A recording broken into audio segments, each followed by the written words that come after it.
はい、皆さんこんにちは。大和道スタッフの JK、そして、大和道京都の綾菜です。綾菜、お久しぶりです。お久しぶりです。結構久々じゃない？そうですね。海外ばっかり行ってるからもう帰ってこうへんのかなって心配してますけど、最近。この夏あんまりおらへんかったかもしれない。ね、僕以上に海外行ってない。そうでもない。そうか。大和道ジャーナル。今回ね、UL ハイキング研修に、行ってきた、綾菜のインタビュー企画になるんですけども、まずはじめにね、大和道は、UL ハイキング研修っていうね、制度があって、スタッフがね、いろいろと自分自身の、課題であったりとか、こういったところでこういうことをしてみたいっていう、もちろんハイキング、共通してハイキングにはなるんですけども、ウルトラライトっていう、その軽量化であったりとか、その精神面とか、そういったところをより深めていくっていう、そういった、研修になってまして、それに今回はどこに行ってきたんでしょうか？まず UL ハイキング研修のテーマは、はい、ヨーロッパアルプスの名峰、モンブランとマッターホルンを結ぶロングトレイル、ウォーカーズオートルートっていうテーマで、長い。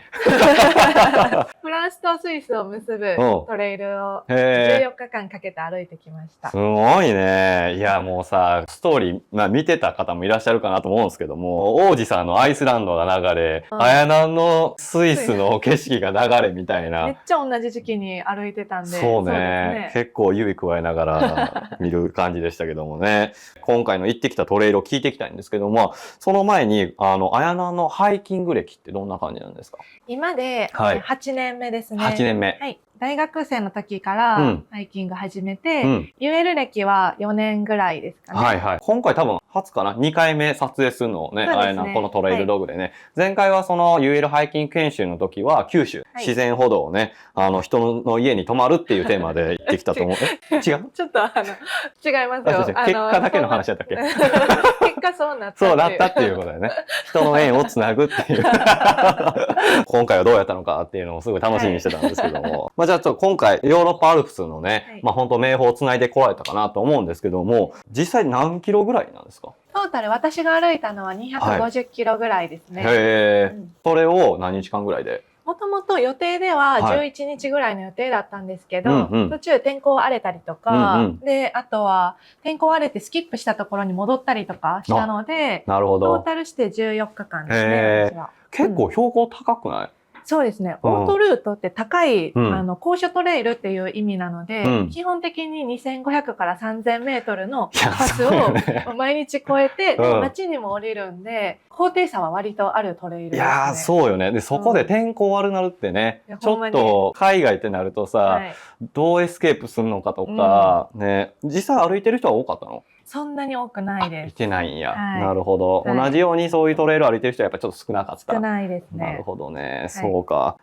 デイハイキングしてる人は多そうな雰囲気はあるけれど。そうなんですよ。ヨーロッパはね、デイハイキングの方がメジャーかなっていうのは感じました。なるほどですね。はい。大和道ジャーナル。今回、海外トレイル行くのちょっと慣れてるとはいえね、なんかどんな感じで、道具選びをしてきたんですか？で今まで私、海外トレイルは大和道入社前で、今回初めて UL 装備で海外トレイルに行ったんですね。なるほど。で、今回このミニ2で、もう出国から帰国まで行ってきたんですけど、以前の私の海外ロングトレイルはアメリカのジョンミオアトレイルだったんですけど、その時は60リッターぐらいの、それも UL 系のバックパックではあったんですけど、今回このもうミニ2で全部行ってこれたので、なるほど。はい。自分の32リットルで、成長は感じれたかなっていうのはありますね。いいね。やっぱりいろいろ道具選んでいくときに、なんか心配だからたくさんっていうよりは、もうこれで十分っていうのが分かりきったってことで、今回じゃあその行ってた時のスイスとか、あとスイスとどこだったっけ？フランスが出発点で、でもすぐに国境を越えてスイスに入ったので、主にスイスアルプスを歩いてます。主にスイスアルプス。じゃあ標高ちょっと上がったりとかすると、気温とかどんなもんだったんですか？気温はだいたい日中で25度から28度ぐらい。なるほど。はいはいはい。夜は言っても一番寒い時は1回5、6度なったけど、だいたい10から15度ぐらい。なるほどね。じゃあ本当10度下回らなかったりとかすれば、結構軽装備で、行きやすいよね。なるほどね。それはじゃあ時期的にはやっぱ、いつぐらいがおすすめだと思います？ 7 月から9月がだいたいメインシーズンで。なるほどですね。いいシーズンだと思います。じゃあ今回その道具的にはなんかそのレイヤリングとかはなんかいろいろ想定していったと思うんですけども、実際どれ着ていってどうでした？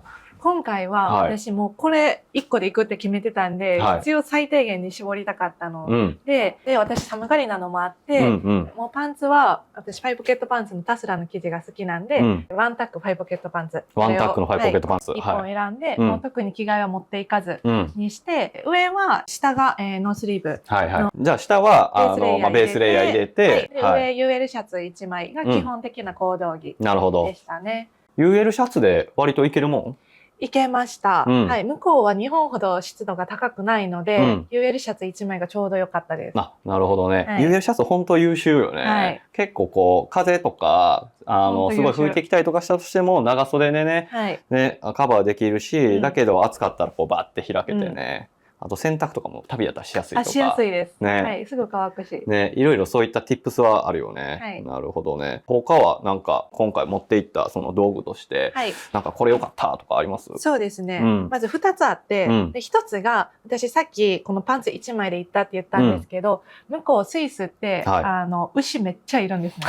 めっちゃ牛おって、なるほどねで糞もそこら辺にあるから、あるよねめっちゃ汚れるんですよ、糞で。美しい景色やね結構臭いよね。そうそうそうスイスらしいんですけうど、んうん。やっぱ汚れてくるし、はいはい途中でだから川で洗濯とかしたんですね。うん。その時替えないから、うんその時にすごい使えたのが、うんこの UL オールウェザーパンツ。はいはいはい。これが行動着の代わりになるので、あもちろんレインとしても使えるけど、はいはいはいこの5ポケットパンツを洗ってる間は、うんこれをもう着て、うん日中ずっとこれで過ごす。歩いてました。なるほど。いいですね。洗濯してる時とか、上から着るだけじゃなくて、はいね、ちょっとした着替え的な感じで考えたとしてもいいし、一番いいのはスマホ用のポケットついてるのあ、そうもやっぱなんです。そう便利よね。そうそう。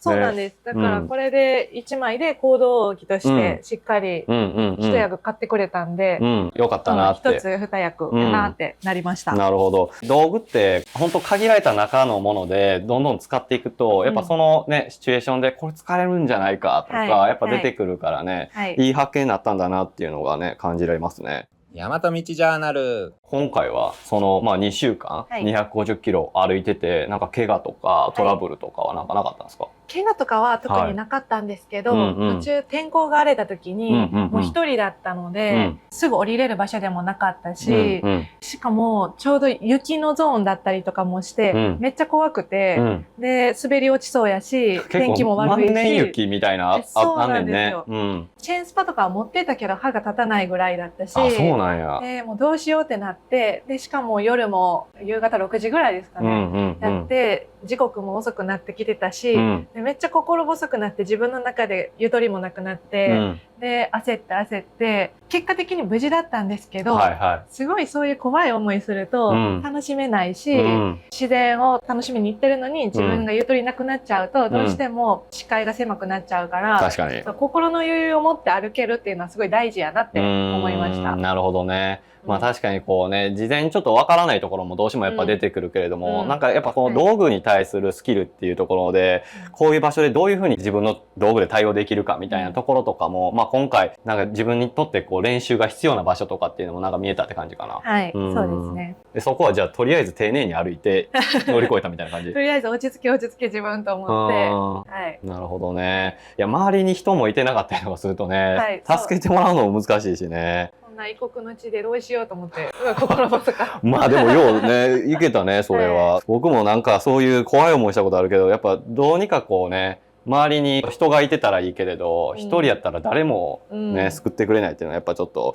心細さとかゆとりがどんどん減っていきますね。はい。なるほど。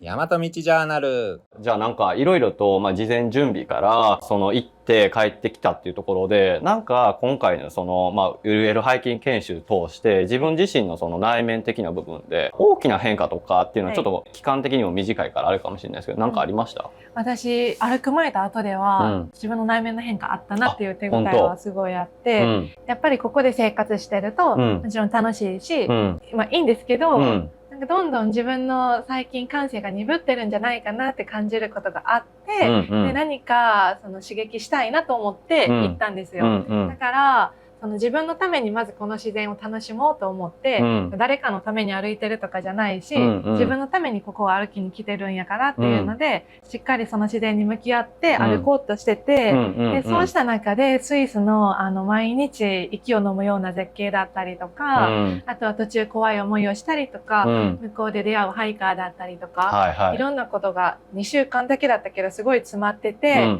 で終わった後、すごい自分の感じる力とか、あとはやっぱり地球ってすごいなって感動する心とかに気づけて、なるほど。本当に行ってよかったなって思えて、だから今でもすごいもう一回歩きたいなって思うし、自分の中で鈍ってたようなものが取り払われて、なんか心がシャープになって帰ってこれたんじゃないかなって。トゲになったわけではなくて。ぐさーって。ピュアになって帰ってこれたかなって思います。それはそれでよかったですね。まあでもやっぱね、たくさん歩くと、やっぱ本当デジタルデトックスにもなるし、ね、向き合う先が自分の心の内側にもなるからね、本当それは確かにあったんだろうなと思いますね。まあじゃあちょっと今回ね、いろいろと2週間長く行ってきたと思うし、道具との向き合う時間もたくさんあったと思うんですけど、なんか最後もう一個テントとかは何持ってったんですか？今回は、これですね。ライトウェイのピラオムソロっていうのを今回使っていて、ワンポールで立てるフロアレスの非自立式のテントになってます。なるほど。これはインナーはあるんですか？インナーはないです。ない。じゃあもうそのままフロアレスで。フロアレスです。なるほど。もう慣れましたか？慣れました。グラウンドシートで。そのままいけるなって。はい。立てるのも上手になっていったと思う1週間で。はい。じゃあちょっともし、フロアレスで、そのインナーテントなしでそのまま寝るっていうのちょっと抵抗感がある女性の方はぜひ、山形道京都で、あやなんに相談してもらえたらなと思います。じゃあちょっといろいろ超特急で聞いていきましたけども、なんかやっぱりね、こう長い旅に行ってきたスタッフっていうのはなんか一皮こう向けてるなっていうのが僕の、今回喋ってみた、印象でした。じゃあちょっとあやなもう一度最後に今回の、あやなんの UL ハイキング研修のテーマを、言って終わりたいなと思います。どうぞ。ヨーロッパアルプスの名峰、モンブランからマッターホルンを結ぶロングトレイル、ウォーカーズオートルート。素晴らしい旅だったと思います。ありがとうございます。ありがとうございました。大和道ジャーナル。